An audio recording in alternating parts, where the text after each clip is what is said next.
says it's time for Georgio Celebrity Check.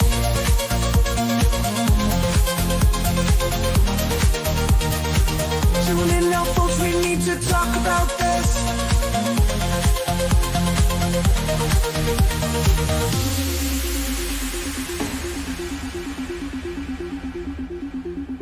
Tune in now, folks, we need to talk about this. Tune in now, folks, we need to talk about this. Georgio says it's time for Georgio Celebrity Check.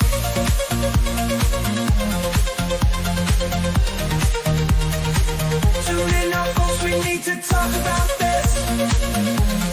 Georgio says it's time for Georgio Celebrity Check.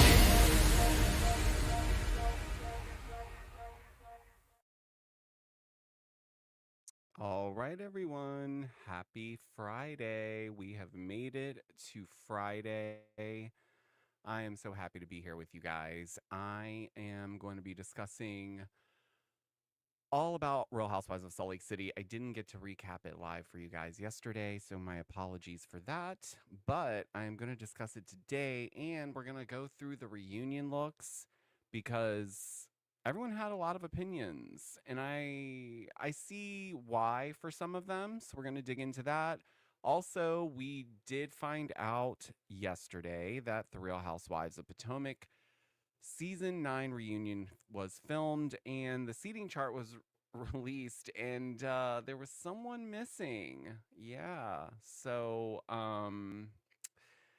yeah, lots to discuss there as well, but we're going to keep it light, we're going to keep it fun, and we're just going to enjoy it because it is Friday. And if you're in the DMV, apparently we're supposed to get another snowstorm tomorrow of some sort, so that's insanity.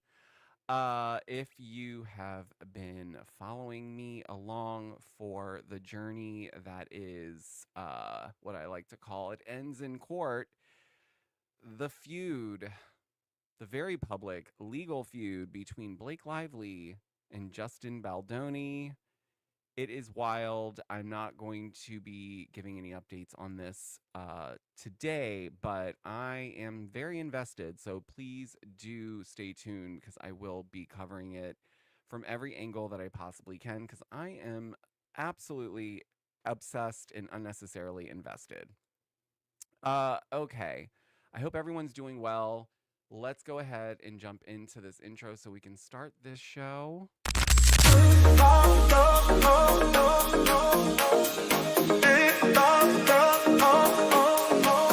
need to talk about this. Every rumor, every twist on the Georgio Says podcast. We need to talk about. So hit that play, stay in the know. Georgio's here to steal the show on the Georgio Says podcast. We need to talk about this.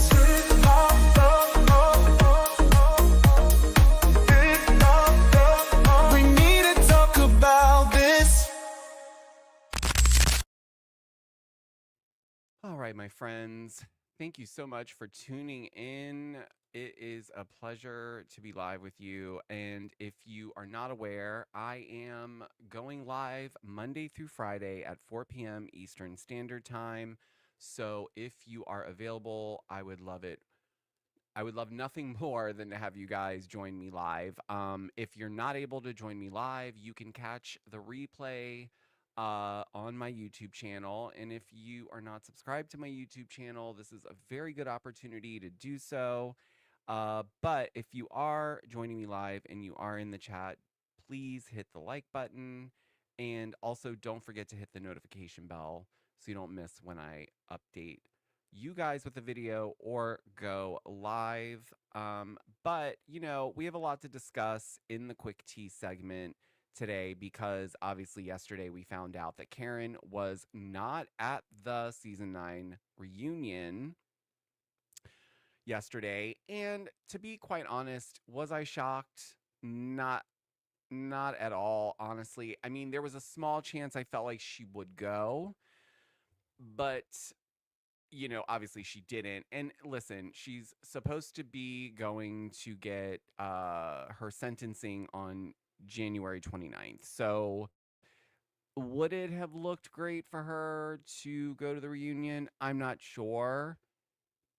I would assume that the lawyers involved would have probably said otherwise and are probably trying to play it safe because they don't want the judge to get the wrong idea or whatever have you. So, it's interesting, but not shocking. And then we also found out that Denise Richards' husband, Aaron, is being sued.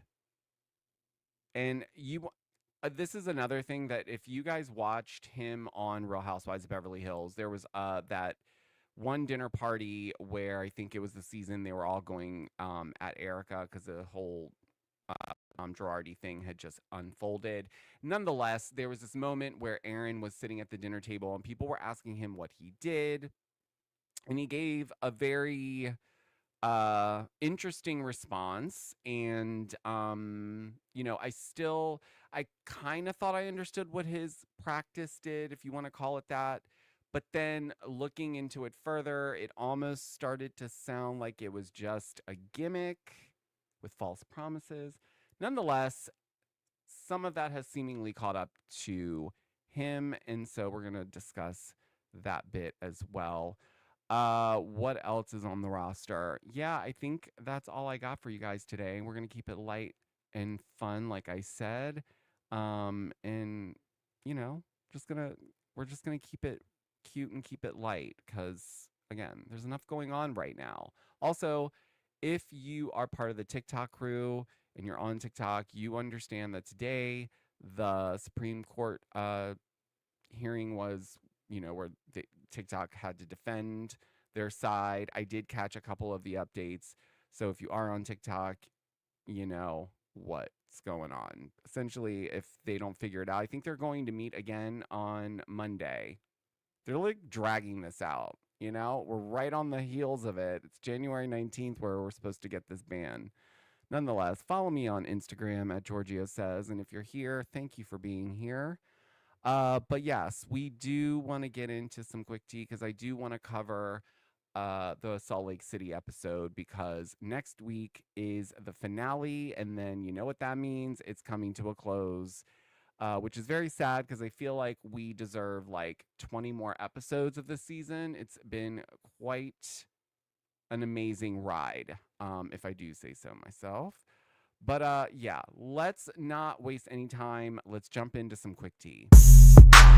Georgio says, quick tea, quick tea, quick tea.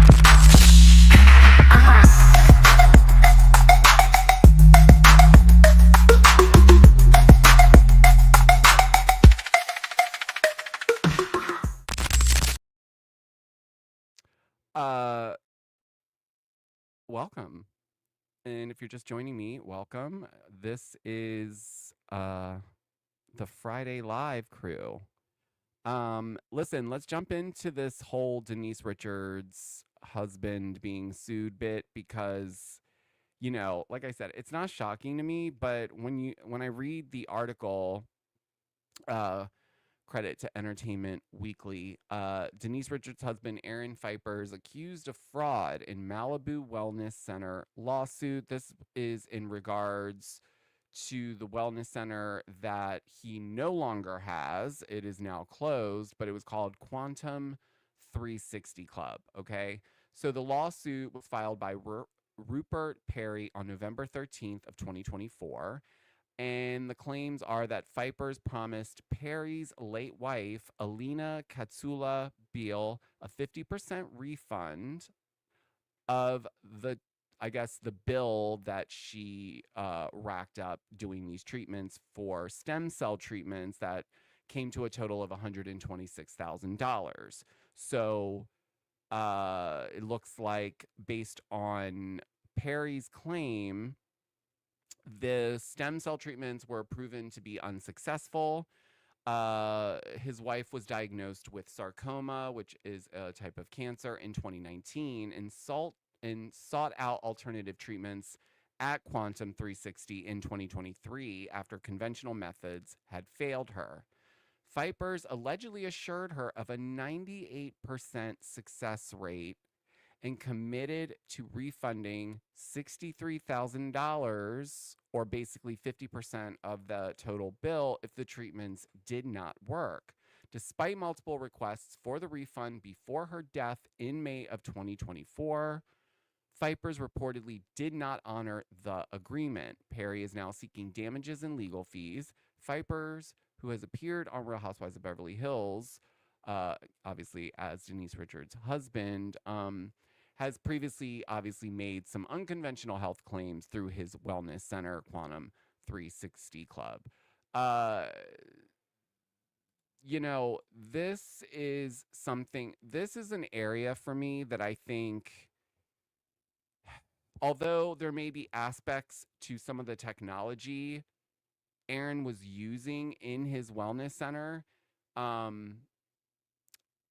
feel like he was also coming across like someone who was getting so far into the weeds that he was not being realistic. Like, if this is true and he presented this woman with a 98%, like, it works, that's the statistic, then someone who is coming to you in this situation, I'm going off of the claim, right? If this person is now coming to you in your wellness center because all of the traditional methods have failed her, okay?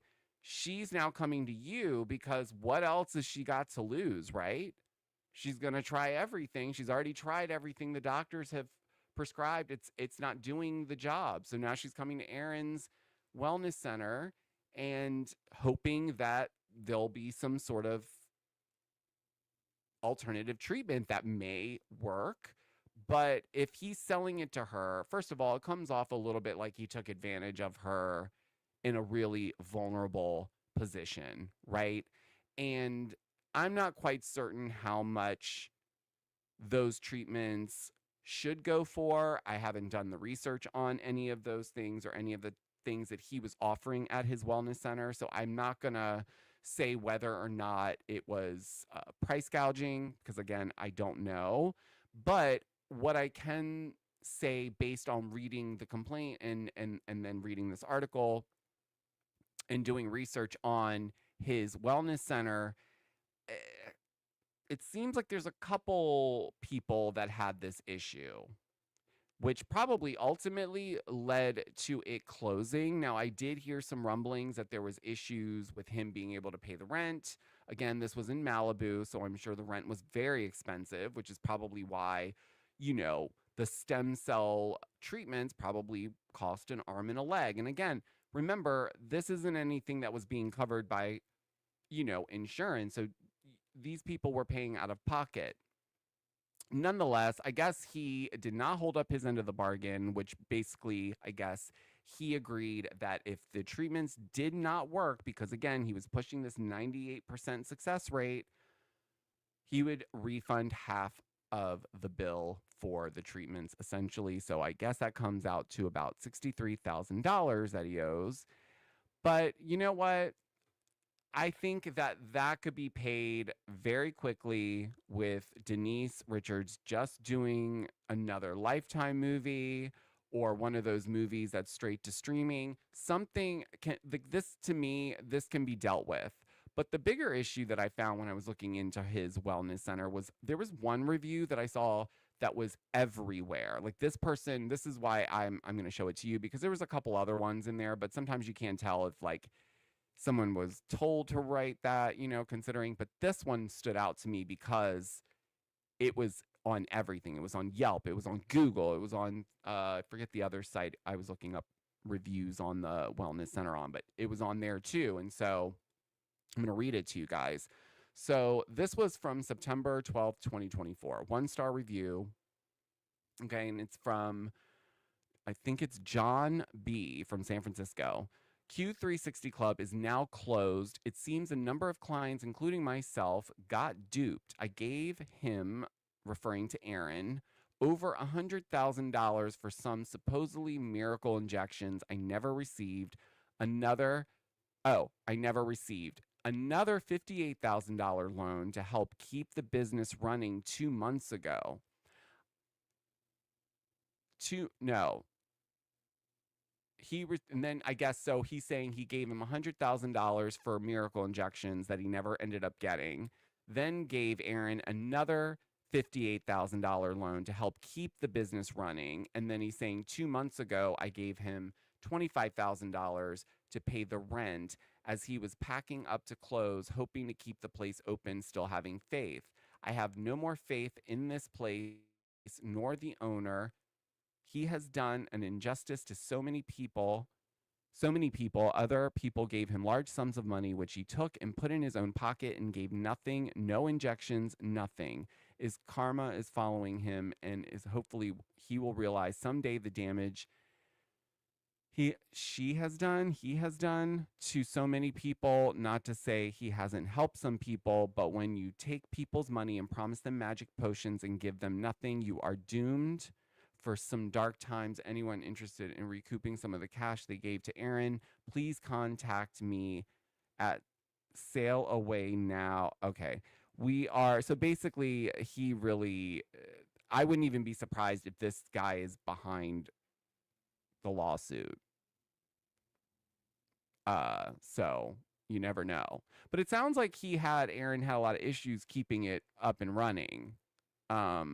And not to say that this guy is telling the truth, but I'm just saying it stood out to me because it's the same exact review on multiple places and written up differently. It's not like copy and paste, but it was clear that this person is very upset. So imagine, how many others possibly are seeing the news of this lawsuit.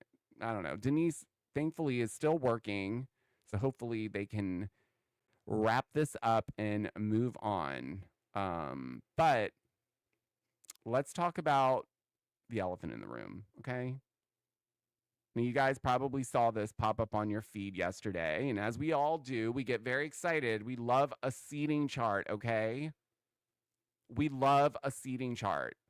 So this drops for the Potomac reunion yesterday, and you might be thinking like, wow, that seems a little short. Something's missing. Someone's missing. Oh, yes. Yes, Karen's missing. Karen Huger did not go to the season 9 filming of the reunion yesterday. So obviously people were up in arms because everyone already has a lot of opinions. And if you've been following, then you also know that the body cam footage also came out and did not paint her in the best light. And on top of that, paralleling off of what's airing on the show currently, people have, like I said, a lot of opinions. So nonetheless, Karen is due to be sentenced on January 29th. So, in the back of my mind, I was debating whether or not she would actually go because if she did go, they're obviously going to bring up the body cam footage. And that's not to say that that's enough of a reason for her not to go. But I think coupled with the fact that she's about to be sentenced, I think going into the reunion in the middle like that. So when the news finally came out and was confirmed, shout out to people, Karen Huger enters rehab, skips Real Housewives of Potomac season 9 reunion after being found guilty for DUI. Okay, so turns out she is in rehab. So that would explain the absence. Now, the thing about that is okay, let's say there's tons of programs where I think you can come in and out. Like I'm not privy to how exactly they work, but I do know that there's certain rehab places where you can come and go, based on the program that you work out with them. And obviously there's still some structure, but you still have the flexibility to leave for certain things or if you have other things going on. So it could be that when she decided to go into this program for whatever reason, that she may have gone into a place that does allow for her to be able to leave knowing that she's going to have to film the reunion. But maybe it was that just that. Maybe the lawyers came together and were like, this may not look good. You went into rehab because of the situation that you're in, and then now you're leaving rehab to go film a reality show reunion. I don't think that the judge may take too kindly to that. And again, you don't want to do anything at this stage that will piss the judge off, right? So let's just say, like, the judge might find that distasteful that they find out that she did that, left rehab to go film a TV show, and then come back. They may find that to be not an authentic move on Karen's part. So I get it, but my question is, what the heck are they going to talk about for 2 parts? Now, I would think that based on how things are, I would think that this is not going to be a boo-boo on Karen, because at the end of the day, there's a story still to tell here. I think what they're doing is, they're allowing her to have the space to take care of herself, knowing that she's got this sentencing coming up. So it's not like they're not gonna just ditch her because she didn't show up at this reunion. And let's be crystal clear, this reunion wasn't gonna be anything great anyway. Everyone was relying on Karen Huger, let's be honest, and she couldn't give anything up in terms of information, so everybody just shooting darts wherever they could. Now Mia has shown her whole entire self, to the point where Essence Magazine basically is like, what is this and why is this happening and what are we watching? We don't want this type of storytelling on our televisions. So I don't know. I think next season, it's not Karen that needs to worry about her place on the show. It's Mia. Because let's be honest, you guys, yes, is it entertaining? Is it great for television, as some will say? I'm not saying people need to hate Mia. What I'm saying is that this isn't a good look. And some of my sources have told me that it comes to, allegedly comes clear on this season that Mia knew the entire time, like we've all been saying, like I've been saying, she knew the paternity of the child the entire time, but yet is going to play this out for a storyline, among other things. Right?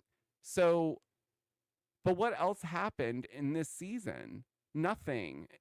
I've literally been watching since the beginning of the season. I feel like there are people missing. They need to add people back, or they need, like, honestly, I don't know. I don't think Stacey's being honest. I don't think, like, honestly, I think she's on here just playing a game, to be on TV. I'm not buying what they're selling me. I think everyone's just trying to play it safe and thought that the Karen thing was going to ride the whole season, and it didn't. And it can't. Now, next season, that's a whole different topic. But right now, no. I just... That is unfortunately one reunion I'm not looking forward to watching, specifically now, because at least with Karen there, it would have felt like, okay, we'll get the full gambit of like the season that was. But if she's not going to be there, then we're only going to be focusing on Mia and whatever else. You know who else they need to not bring back? Jacqueline. She needs to go. She needs to go. This is absolutely atrocious television at this point. They're like, honestly, Mia and the Jacquelines and like, they're ruining this franchise. They're going to burn it into the ground. So hopefully they make some adjustments. But time will tell. Guess we'll see what they slap together. And honestly, I wouldn't be surprised if Karen got a one-on-one with Andy. I don't think he's just going to let that slide just because she didn't come to the reunion. He's going to probably want to have some sort of closure to her story from that season, and with a little bit of an update as well. So, we still got time, you guys. but I'm not looking forward to the reunion. It's not enticing to me. But you know, I wish Karen well. I hope that she unpacks whatever traumas are haunting her, and you know that she finds ways to deal with those things, because as of late she's also dealt with some other personal tragedies, like, you know, losing someone else that was very close to her. So it's just been a lot. And I think, you know, it's good for her to have this break. She, you know, it could be a good thing for her to take a step back, to reevaluate life. Sometimes we all need to do that. But let's first of all, before we get into the episode recap, I want to jump through from the Potomac seating chart for the reunion. Let's talk about the Salt Lake City reunion, because they dropped their looks yesterday. And you know, no shocker here. We have Angie K next to Andy, across from Lisa. Now, this was interesting to me, and I'm not saying Angie doesn't deserve the first seat. And I know this chart came out a little while ago, so I'm not saying that this is like news by any point. But I do feel that Bronwyn did have a lot more of a strained situation going on with Lisa than we've seen with Angie and Lisa. Like, I feel like that has kind of played itself out. Now, again, we do have the finale next week, so I don't know what happens there.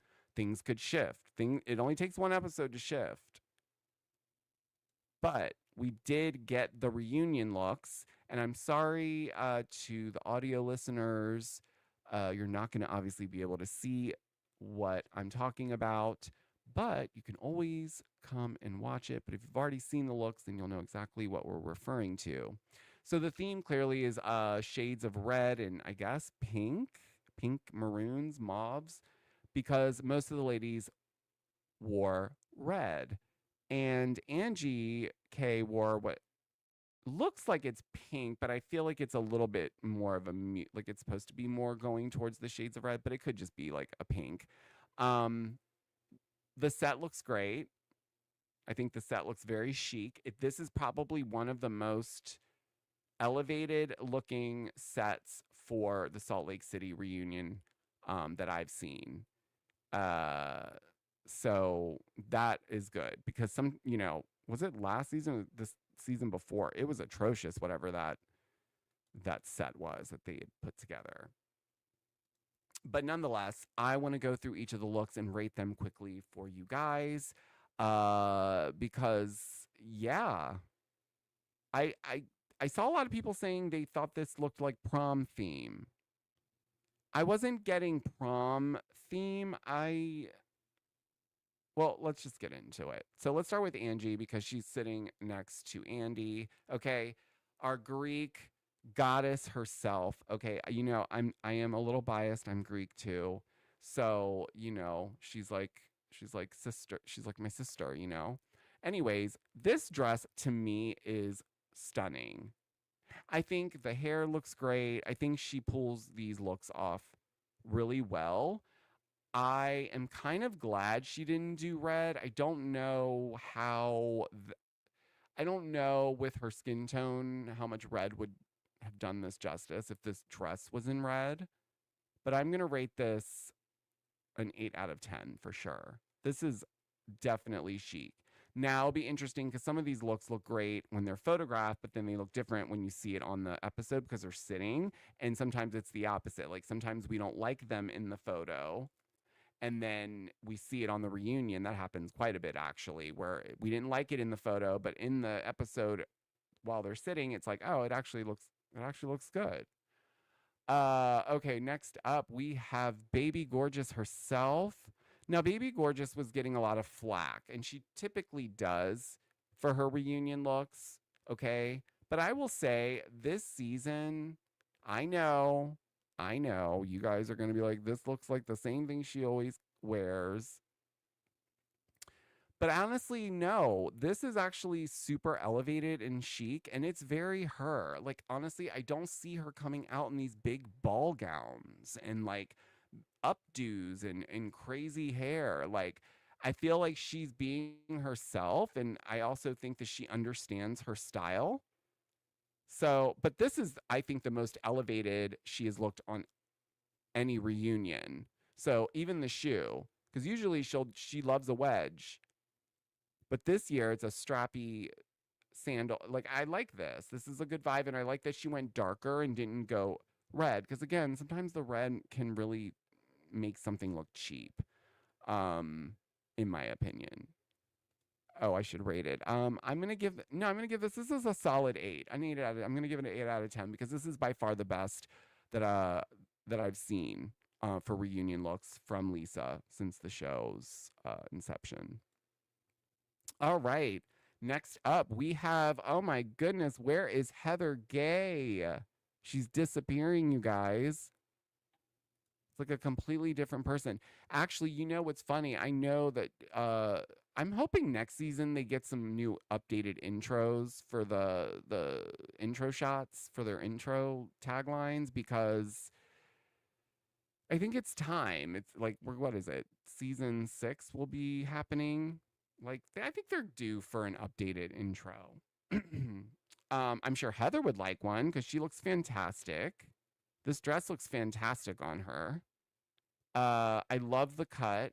I like the way that it showcases her arms because it's just like, she's got this nice long neck and it doesn't. Now see, okay, Kat is in the chat. You're gonna make me laugh. It does give bridesmaid, but the cut of the dress is nice on Heather. That's what I'm saying. But I see what everyone's saying specifically with this look. It is bridesmaid. But again, it could be too that it's the red. I want to see this maybe in a different, like I would have loved to see this in a darker hue, like a more Bordeaux cut. Like I just feel like it's the red. There's something about red. It's tricky, in my opinion. It's tricky. It doesn't look good on everybody. I'm going to give this a 7 out of 10 because I do like the cut of the dress. I'm not vibing with the color, and I do agree it does kind of give a bridesmaid's vibe. Guys, if you're just joining me in the live chat, make sure you hit the like button and let me know your thoughts in the chat. Thanks for joining me. I am going live Monday through Friday at 4 p.m. Eastern Standard Time, so don't forget to join me. If not, you can always watch the replay, but still, you should come join the live. It's fun. All right, let's move on. Whitney, get in here. Okay. Listen, I think honestly, this for me, I feel like is laziness at this point. I don't understand. Like, this takes no effort. A red dress, strapless with a high slit. Like, how riveting. I mean, the hair was it was literally, we went to Dry Bar and just got like a quick blowout, threw this dress on from Revolve. I'm not saying that's where the dress is from, but it's just too basic. This looks like something she would wear to a dinner on an episode of the show. You know what? Just because of the laziness and because of the laziness over the season with this concocted storyline that I want to get more updates on, hopefully at this reunion, I'm giving her a 5 out of 10. Sorry, Whitney. We need you to try harder, hun. All right. Now this next one, you know we love Meredith Marks here. You know we love Meredith Marks. First of all, I want to know what her concoction of supplements and whatever it is that makes her tick. I'll take 14 of those. But Meredith is wearing a Brooks Marks piece, okay? Love a mom who is going to support her son and his designs at any cost, okay? I love this dress. You know what I don't love? I don't love the mother of the bride shawl cape thing that's going on. It's not my favorite. Also, I feel like we could have done maybe a minimal type of necklace of some sort since the hair is nice and voluminous and blown out beautifully. I think this cape is throwing it all off. So I'm going to give this a 7.5 out of 10. But I did see it without the cape. It's stunning. So Brooks Marks did a great job. The dress is beautiful. All right, next up we have Mary. All right, Mary's going for warrior vibes. Okay. Now this color red on Mary, this is beautiful to me. This makes the dress look expensive. It doesn't, like, I feel like if someone else wore this that was like maybe more fair, it would, I don't know, it wouldn't wear the same way. I do believe in that things looking expensive or cheap based on the individual and how they carry it, not by the label or the cost. This is one of those dresses. I'm not saying this dress was cheap by any means, but what I'm saying is this color specifically with the cut works very well. I love Mary's hair. Her makeup is super chic. I love it. And she is a warrior. She shared a heavy, heavy load of a story regarding her son this season. And so can't wait to see her at the reunion. I'm going to give her an 8 out of 10. I would say she deserves an 8 out of 10. All right, Bronwyn, get in here. All right. Now, Bronwyn is going to be Bronwyn. If you haven't learned at all this season, Bronwyn has access to people and designers. We also know that she is a very good customer of Christian Siriano, who has openly discussed other housewives expecting him to make dresses for them for free, whereas Bronwyn, she pulls out her purse and that black Amex comes out every time for Christian Siriano designs. This is not a Christian Siriano design, but I do believe that Carly Cross or Kloss, sorry if I'm saying her name wrong, she wore this at the Met Gala. Now Bronwyn owns it. They have altered it to obviously fit her. This is stunning. Let's be clear. This is stunning, okay? Everything, I don't even know if it's because, thank you, Danny, Carly Kloss. This is stunning. I'm not, there's no denying it. No denying it. I love it because, you know, sometimes, especially up by the shoulders and the neck, because as well, Bronwyn is so petite, could totally swallow her. It doesn't. She's still, like, you can tell that she got this altered for her. She didn't just take it, buy it, and throw it on. So I'm going to give this a 9 out of 10. This is a solid look. I think probably one of the first Housewives first season reunion looks that I think is like absolutely hitting it out of the park. Amazing, amazing, amazing. Okay, I see you guys in the chat. Welcome in if you are just joining us. We are about to break down the latest episode of Real Housewives of Salt Lake City. It was wild. It was wild. Brittany really showed her ass. She really did. I wasn't buying any of the 4 stories that she gave on that Sprinter van. I'm still thinking about Meredith screaming from the back of that Sprinter van. Boy, oh boy, we have so much to talk about. So let's jump into this episode recap. It's time for Georgio's Real Housewives episode recap. We need to talk about this. Let's get into this episode recap. All right, yes. Smile, you're being recorded. First of all, this is crazy to me. I'm still baffled as to what she could have been trying to do based on what we saw. I'm speaking about Brittany. Yes, Brittany. Sorry, dear. I do not understand what was going on here. But before we get into like Brittany and the recording of it all, we need to start at the top of this episode because I felt all along this episode, things kept getting derailed from, this main conversation that happened after the boat ride from last episode. Now, I know it feels like 3 years ago since that episode aired because it's been 3 years. I'm sure there's been like 17 timeline jumps and whatnot. So it feels like it's been a minute since we've seen that episode. But in that episode, there was a conversation between Heather, Whitney, Bronwyn, and Angie.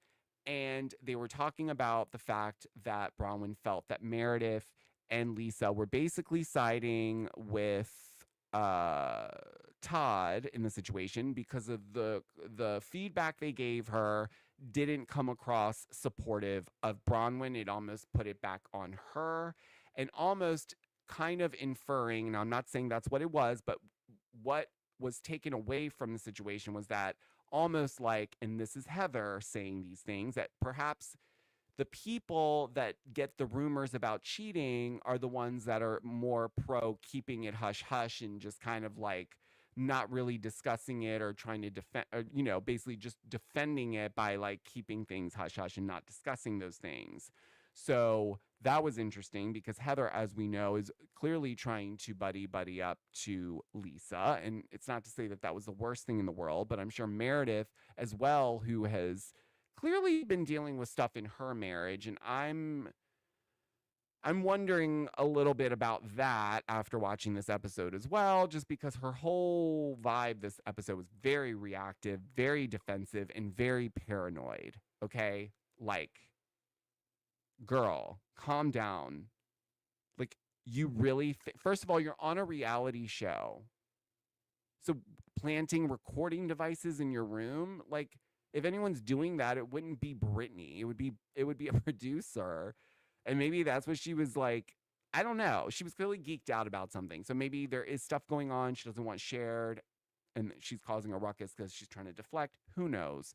But what we do see is that Bronwyn goes to Lisa Barlow in the morning and she pulls her aside and basically takes accountability for her role in that conversation after the boat ride.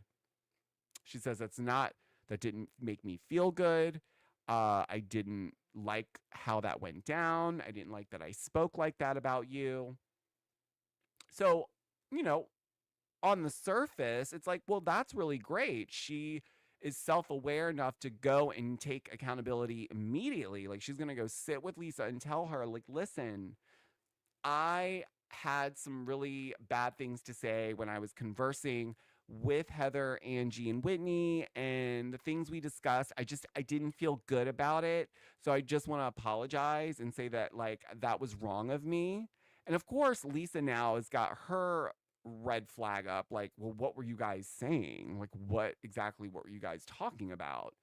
But on the surface level, yes, she took accountability. Great. Amazing. That's amazing. Everyone should do that more. But the way in which she did it was also throwing the other three under the bus because they had not even probably had their breakfast and coffee yet. But Bronwyn knows better and she knows exactly what she's doing. So she's going to go in and she's going to give the information to Lisa first, give Lisa the spin, cover her own ass, and then let the other three sink, essentially. So the only person I feel that didn't really say a lot in that conversation, to be fair, was Angie. Angie wasn't really giving a lot of an opinion or a stance on anything. It was more Heather and Whitney that were kind of giving these, they were framing things up and they were kind of, making their own opinions known about what they've heard in terms of rumors in Meredith's world and in Lisa Barlow's world. So, I think they were also trying to get Bronwyn involved in that discussion as well. But I think ultimately Bronwyn knows, okay, I got to cover my ass with Lisa. She's my friend outside of the show. I'm not going to keep pissing her off. So let me do this, but I'm also going to throw these gals under the bus in the same breath so she can just go yell at them now and figure out what was said. And I'll still look like the good guy. Well, then we get on the Sprinter van because Lisa Barlow's got an ATV experience planned. And so now they're on the Sprinter van and Lisa gets right into it. She wants to know what the heck was being discussed. Okay. Then everyone starts to yell and we all know Lisa Barlow, she's going to keep talking. She's going to keep inserting herself until you give her the answer. And so I guess Whitney had lost her, she lost her wits around this and quite frankly like loses it and tells Lisa Barlow to shut the F up and maybe listen and she'll get the answer. But that wasn't cool with Lisa Barlow, so then she calls her a bitch, which then prompts Whitney to then turn around and call Lisa, I think, a stupid see you next Tuesday, which then everybody is in there like, okay, that was a bit much. That was taking it too far. Like even like Bronwyn was like, okay, girl, that was like, you did not need to go that left. But then it gets derailed because then we start seeing that Brittany is sitting by the window of the Sprinter with her phone out recording a video, but the camera's pointed at the back of the seat in front of her. So it comes off like she's recording the fight that's going on the Sprinter van. Okay? Now, Angie clocks this and immediately tells everyone to stop talking and asks Brittany, are you recording us? Well, that's all Meredith Marks needed to hear because she lost it. She lost it. Now, this is a good reason for Meredith to lose it on Brittany at this point because earlier in the day, Meredith went to Heather to complain about the way Brittany brought up the fact that she was in her room crying and hacking and throwing up, and what that insinuated was essentially that she had an eating disorder, and Meredith didn't like that, and I don't think anybody would like that rumor, but I don't necessarily think that I got that from Brittany. I think what Brittany was just trying to do was start a little mess, get something to be discussed, like what's going on with her, not from the lens of, oh, she's not eating or she's got some sort of eating disorder. No, I think it was more wrapped around just trying to start mess. And in this situation, okay, now she's got to explain why she was recording. Why were you recording? And then we get the flashback where we get the replay because she's like, I was just for a second recording, guys. My daughter got 100% on her test, and I wanted to give her a little video. And it's like, first of all, even if that was the case, why in that moment would you want to send your daughter who got 100% on her test, that is in a celebratory mood, is expecting a celebratory message from her mom? Which, by the way, your daughter, isn't this the one that's not talking to her or just now started to come around talking to her? Nonetheless, this is the moment you choose to record yourself congratulating her or whatever. Like, here, honey, here, congratulations. Here's the back of a seat. I'm on a Sprinter van. Like, no, you were totally being messy. And she knows it. And it became crystal clear that that was the case because she changed the story 3 more times from there. Because by the end of it, it was like, no, we're saving these for later. So it's not for your daughter? What's going on, Brittany? So, of course, everyone went ham on her, including Meredith. Meredith led the charge. You're recording us? You need to leave. And I'll admit, it was a pile-on. It was, the normal me would have felt bad for Brittany in the moment because I don't think most people like to see one person get piled on by a bunch of people, regardless of what they did or didn't do. No one likes to see a pile on. But in this situation, I did not feel bad for Brittany because I do feel like she's playing games. And I don't think she's taking this seriously. I think she has moments where she comes to clarity and understands like sharing authentically who she is and what she's feeling is going to get her a lot further than playing these dumb games, trying to record and then play like she wasn't recording. And then it's like, hello, did you read the room? These women are super sensitive around any of those types of things after last season. So why on earth would you think that would even be funny? So interestingly enough, you hear the producers ask Brittany because they're not buying her story either. So it's like, okay, you were being messy. And I actually think that may have been a pivotal moment where they may have decided she's not going to be full-time. Because remember, she was up for a snowflake, and no one, I don't think at this point, knew who was getting their snowflake yet. So I wouldn't be surprised if that incident didn't cost her her potential snowflake, if in fact that was something that was coming her way. I'm not sure what the other parts of her story that we haven't seen were, but I think that probably ticked producers off, if I'm being honest. So nonetheless, we have everyone screaming at her. We get to the point of the destination. Brittany runs off. She's hysterically crying because she's just been berated. Okay. Then Whitney's the only one that goes out there to comfort her, but she really goes out there because A, it's giving her more camera time. B, it's also letting her have a moment to be like, give the tough love, So Whitney is basically being like, well, you can't do that. Like, you just can't do that. You understand why you can't do that? And it's like, okay, great. Like, hand her a tissue and just get back. Like, just check and make sure she's okay, if that's the thing. But like giving her a pep talk, like, no one believes her story at this point, so it's best to just let her cool off, right? But I think it was nice that Whitney went out, but I don't think it was necessary. I do think Brittany brought all of that on herself. And I think that she has a lot of emotional things that she needs to unpack, because as we go through this experience, the ladies go on their ATV ride, okay?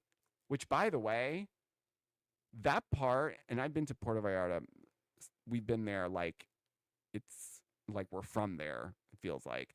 So the moment where they're that sky bridge thing that's made out of like toothpicks and string that they had to drive those ATVs over for what seemed like 10 miles up in the middle of the, no, I would have opted out of that, and I would have said, I will wait here. I am not ever. I hate heights anyway, and so that coupled with like a bridge like that, I wouldn't even walk across that, because that would even take longer.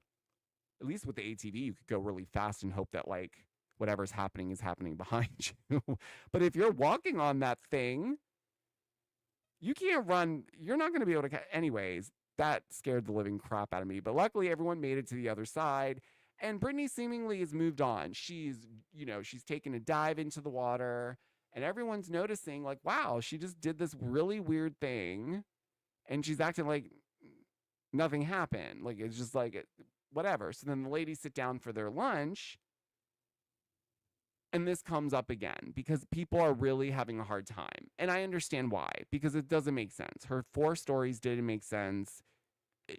Production clearly didn't buy the story in her interview. So it like, I get it. I get why people's alarms are raised. But eventually she comes to share with the ladies, like she says that the only thing that she hasn't come clean about at this point is the fact that she is physical with Jared. That's right. She is physical. She's in a physical relationship with Jared Osmond, you guys.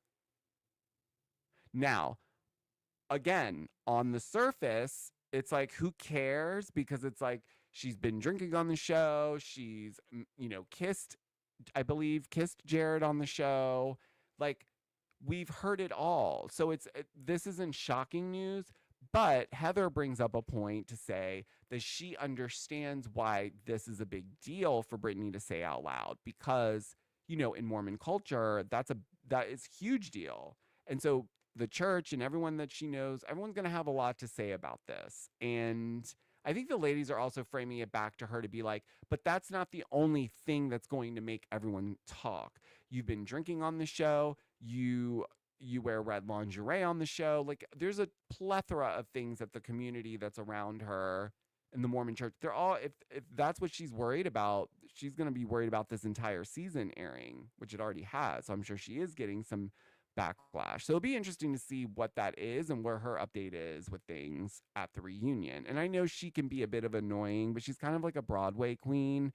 So she adds a little flair, you need that like comedic messiness. She's not too annoying, but she's annoying enough that you're entertained by her most of the time. But she does have a lot of stuff that she needs to unpack, and I think there's a lot of story there to tell. Like, I want to get to know more about what's going on with her family life and dynamics. But after their little, kumbaya, Meredith Marks is not having any of it, by the way. She's not giving any slack to Brittany at all. And she's definitely got her eyes on Brittany. She does not trust her anymore, and she's definitely ready to let her have it. But when they get back to the resort, because they've got to get ready for dinner, okay, Meredith is really paranoid that there's a recording device in her room, and possibly Brittany could have planted it there, you guys, because how else could she hear that Meredith was crying or cackling or caught whatever she was doing in her room? She must have, right? A recording device. There's no other possibility. And there's no other better person than Heather Gay to go investigate Meredith's room to check to see if perhaps there is a recording device that was planted somewhere. So they are checking the room upside down, every lampshade, under the lamp, under the dresser, under the beds, everywhere you could think to put something like that, which, by the way, I don't know why Brittany would be traveling with devices, recording devices, but anyways, there's nothing there that they can find. So Heather tells Meredith, just don't say anything in here until we figure out it's clean. Heather's eating up this moment. She loves a good investigative moment, okay? So the ladies get ready for dinner, and it's just, to me, it's wild that we still haven't unpacked this conversation, because Angie was trying to defend herself in that conversation that Lisa was trying to get to the bottom of before Brittany started recording everyone. But, it ends up being that it does get brought up again because Angie brings it up at dinner, and she basically lets Bronwyn know, like, hey, listen, that's cool that you wanted to go and tell your friend Lisa that, you had a role and you said these things and you wanted to take accountability. That's fine, but you kind of threw us out there and made us look bad without giving us, the room to be able to go to her ourselves or whatever have you. So basically throwing it at Bronwyn and be like calling her out and saying, you were being messy here by doing that. It wasn't just because you wanted to take account. You needed a way to try to loop that in, but make it look good for yourself. And I agree. I agree here with Angie. I think that was messy of Bronwyn. She knew what she was doing. So, again, Bronwyn swears that was not her intention. That's not why she did it. She was doing it because Lisa is her friend and she wants to not have any bad blood, essentially. So she's going to make sure that she takes the steps rather to make sure that there's nothing that comes in between that further, because there was already issues. So she doesn't want to add more to it. That is her stance on it. But I am of the mindset that I believe that she could have easily done that without throwing the rest of them under the bus, or she should have waited, or she should have let the others know, hey, I'm going to Lisa because I don't feel good about the way I engaged in that conversation yesterday. I'm just giving you guys a heads up. She didn't do any of those things. So it was almost like she was setting them up to be deer in headlights. Which she kind of did. So let's see. And then from there we get Meredith again going and laying into Brittany about, she finally comes out and says it. I think you did. I have good reason to believe that you put a recording device in my room. I'm not buying this rumor of eating disorder or insinuation of eating disorder, though. I'm getting lost here with that because I didn't get that from what Brittany was doing. Because again, I feel like she was just trying to start drama unnecessarily. Because she's like, I'm on a reality show. Look how fun. I almost feel like she was recording that to send to Jared. Because you clearly know the both of them are like the Stacy and TJ of Potomac. They just want to be on the show. So I wouldn't be surprised if she was recording that to send to Jared to be like, ha ha ha, look at them. They're fighting all crazy. What should I say? I'm speculating. I'm being messy. But yeah, Meredith and Brittany, I think their feud, it's done. It's gonna be a long time coming back from that for Meredith. Because also remember, Meredith, she put her neck out for Brittany multiple times. She came to her support and even threw Angie out of her event in support of Brittany. So the fact that she feels this way about Brittany, and now the way that this whole like recording situations happen, oh, it's over. Meredith, it because her and Brittany have not been friends like that, so it's going to take a very long time for Meredith Marks to move on from that. But what else happened? That was pretty much, I would say, most of it. The end of that episode for the most part. There wasn't all too much going on. Now, next week, we do have the season finale, which is sad because I feel like we could get 20 more episodes, if I'm honest. I know they have enough footage to give us 20 more episodes. So just give it to us. Put it on Peacock. Put it on Peacock.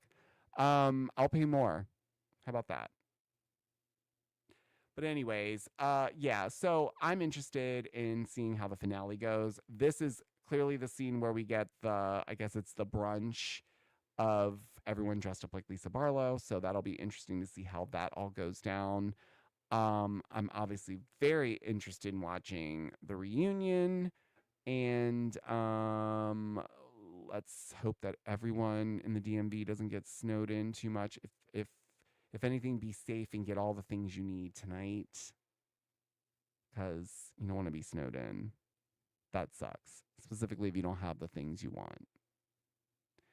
For me, that's snacks and food and snacks. Okay.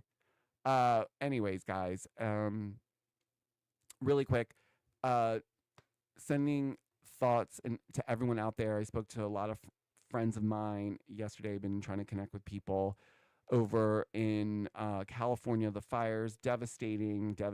I don't even know how to put it into words. For everyone that's safe, thank God. And also, I have been seeing a lot of banter around reports saying that celebrity homes that have been burned down, people reacting to basically doing this eat the rich thing. I just want to say, being rich or any of those things don't matter because in my mind, everyone has priceless things that money can't replace, like memories, photos. And I'm sorry, but certain people do. Not everyone is just rich, for being rich. Some people do work hard. It wasn't all just, A-list actors and celebrities. There was real people that, lost a lot. And so it's devastating watching the content.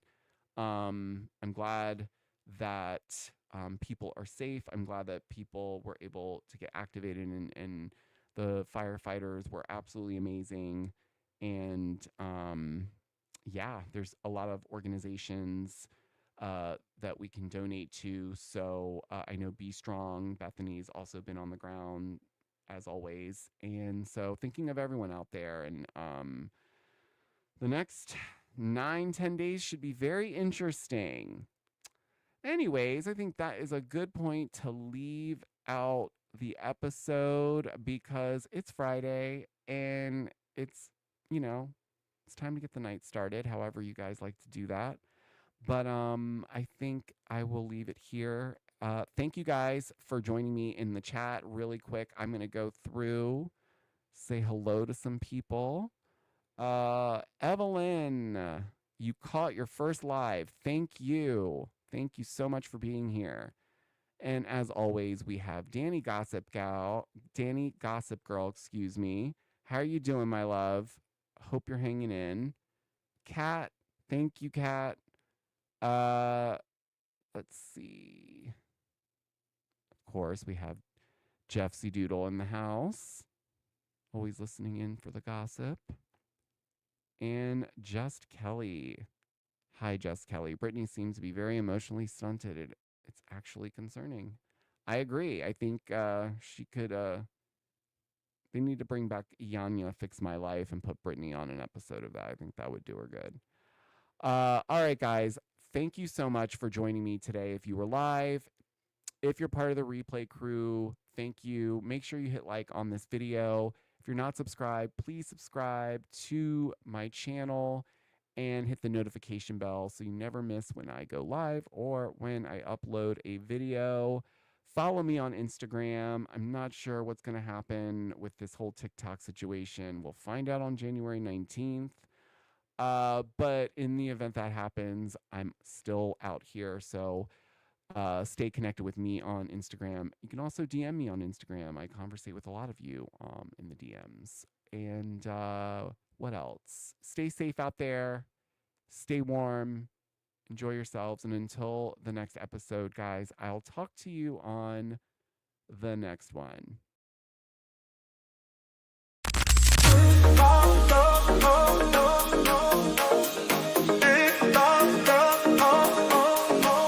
We need to talk about this. Every rumor, every twist on the Georgio Says podcast. We need to talk about So hit that play, stay in the know. Georgio's here to steal the show. On the Georgio Says podcast, we need to talk about this.